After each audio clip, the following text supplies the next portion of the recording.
Bro, that's what it's all about, bro. We hunt like wild dogs. Let's get it. Gang on me, gang on 3. 1, 2, 3. Yeah!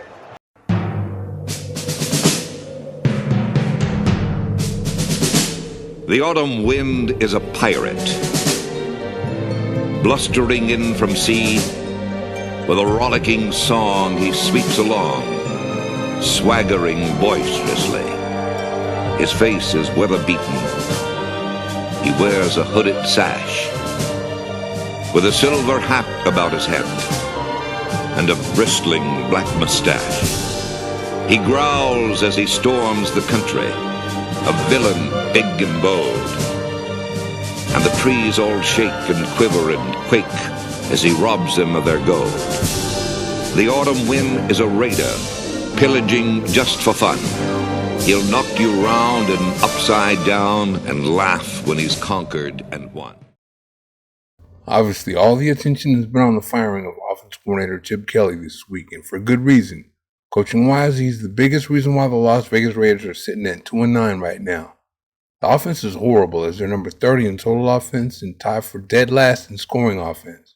Is Kelly the biggest reason, though? Some say he doesn't have the personnel on offense, particularly the quarterback. As far as the personnel goes, the quarterback is the most important man on the field, so when the offense is horrible, he's the one everyone looks to. That shines a light on quarterback Geno Smith. Some believe Smith is one at fault here for throwing the ball to the other team. There are also some that think having Kelly as his offensive coordinator led to a lot of those interceptions. They say he has leadership and character traits because of what he's been through, too. They even give him credit for his character because of the circumstances he's been put in here in Las Vegas. It's also split as to whether or not Smith will be back here next year. Do you want him back, or do you think what happened this year is on him? Let's take a look at everything, character included. Let's first talk about what went wrong this year with the offense. It's not hard to see that Smith played a major role in the failure of this offense. He's completing 66.6% of his passes, which is down from 70% last year, for 2,367 yards, 13 touchdowns, 13 interceptions, and a passer rating of 82.4. Those 13 interceptions are leading the league, too. As a matter of fact, it took until last week against the Cleveland Browns for his touchdowns to catch up to his interceptions. In 2 less games than Smith, Gardner Minshew gave the Raiders a 66.3% completion percentage for 2,013 yards, 9 touchdowns, 9 interceptions, and a passer rating of 81 last year. Smith was expected to come in here and do so much better than Minshew, but he pretty much gave the Raiders the same thing Minshew did. Kelly was just as horrible an offensive coordinator as Getsy was, too. Getsy was fired in the middle of the season and Minshew was cut after the season. Kelly was just cut in the middle of the season, and what's going to happen to Smith after? A factor towards Smith getting cut is no matter what your system or play call is, you can't throw the ball to the other team. No matter how bad your offensive line is, you can't throw the ball to the other team. Cam Ward is a rookie and he's been sacked more than Smith, but he hasn't thrown half the interceptions Smith has. Well, what if the same calls come every time a team is in a certain situation? You know, down, distance, and formation tell you what the play is going to be. That's how the defensive backs get a good break on the ball and get interceptions. I guess the system and play calls have something to do with it after all. I saw on NFL Network where they said Kelly left out important details when he sent plays into Smith and left him confused. Vinny Bonsignore of the Las Vegas Review-Journal went into detail on what the Raiders ran versus what formation they were in. He said they lined up in the shotgun 411 times and under center 214 times, and they only ran 96 times out of shotgun and 146 times when they were under center. That tells you a pass is coming when they're in the gun, and the run's coming if they're under center. They even know the exact play at times. Character-wise, I can see why many gave him credit for what he's been through. Like he said himself, they wrote him off and he ain't right back. There are some things that make Smith's character not look so solid, though. Getting his jaw broken by his teammate with the New York Jets left a black mark on him, too.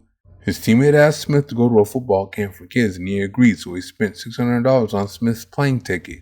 Smith didn't show up, so he wanted the money back for the ticket. Then Smith kind of tried to punk him and act like he'd give his teammate his money back when he felt like it. Then, boom, he got. When it first happened, I thought, man, it's too bad that had to happen when it looked like he might be starting to get playing quarterback. Then later on, I found out all the details. I know his teammates shouldn't have done all that, but do you think that's good leadership and character on Smith's part? Smith had way more money than that teammate and obviously had the money to give it to him. That was a very disrespectful act, and it shows you the arrogance of Smith.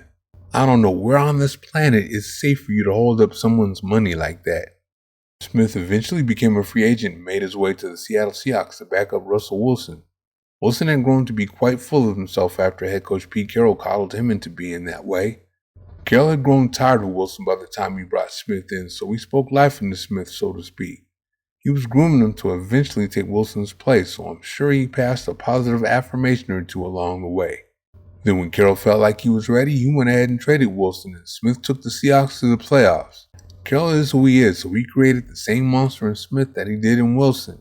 It didn't take much for that to happen because he was already like that enough on his own. So after he had a couple of decent years with the Seahawks, Carroll, who departed from the Seahawks for Smith's third year with the team, became the head coach of the Raiders.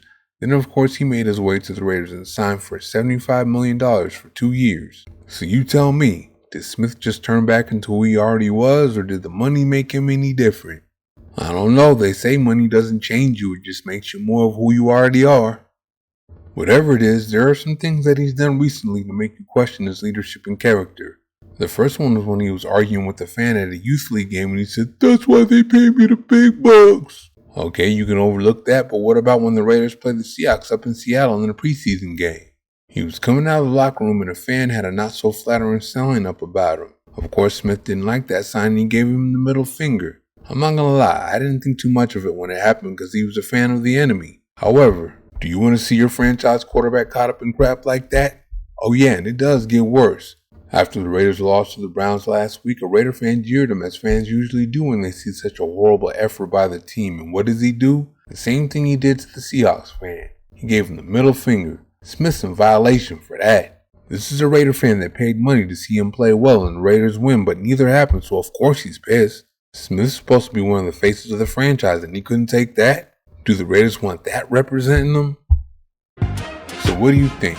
Should Smith be the guy to lead the Raiders into the future? The case for him is when he was with the Seahawks, he played pretty well and made a trip to the playoffs with them. He's in his 12th year now and he's seen it all, especially after the 12 games he's played in this season. Kelly had to have been the worst guy to ever run an offense in the history of the NFL this year. You can't give away everything you're going to run by what formation you come out in, but at the same time, Smith struggled in the red zone and threw a few interceptions too many. There have always been things to question about his leadership and character too. Do you want him back next year? Thank you for watching. See you next time.